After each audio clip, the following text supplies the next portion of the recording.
Hello everyone! Sunday starts the new week for me, and I always like to set my intentions and think about what I'm carrying with me into the next 7 days. Last week's affirmation was, I am grateful for the abundance in my life, no matter how great or small. In what ways did you demonstrate gratitude this past week? Did you meditate on being grateful? Leave your responses in the comments section below. So, what are we bringing with us? What are we choosing to carry? If you've watched any of my other videos, you may recall that I took some time to explain my housing situation. I recently became a homeowner, and as the house was built in the 60s, there was a need for some updates and renovations. What was supposed to take 2 to 3 months beginning in May 2021 is still in progress and going into its 7th month. I have no desire to hide my disappointment and anger. Both are justified. There's no denying that. But what's been holding me back is something more insidious. I found myself more often than not stating, once the house is finished, I'm going to do this in my closet. Or, once the construction is done, I'm going to change this in the hall. I wasn't moving. There wasn't any progress. All I did was make plans, see no manifestation, and become even more hurt and upset. It was a very toxic cycle. In one of my videos, I complained that I felt like my home was being held hostage. I said that what was supposed to be an enjoyable and rewarding experience was morphing into something from a nightmare.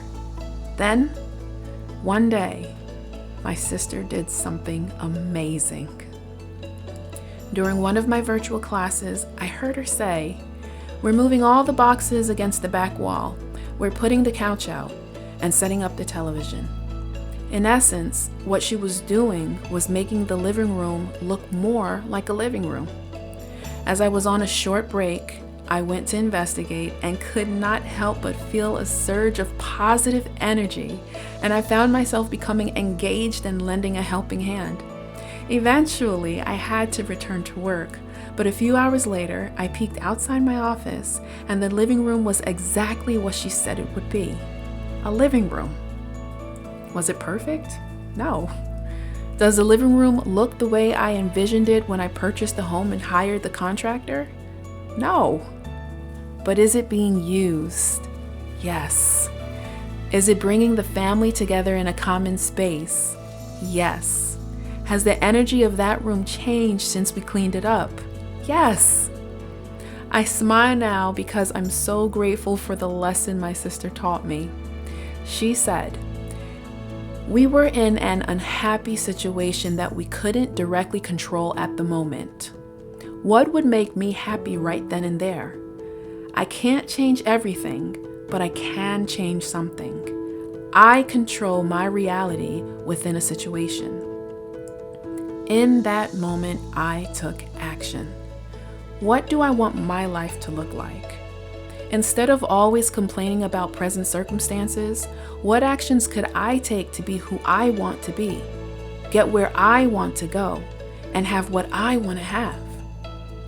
I started with cleaning out one of the rooms and decorating so that it felt more inviting and cozy. I love walking into this room, and I spend a good deal of time here. I'm not embarrassed, nor do I feel bad when friends and family come to visit.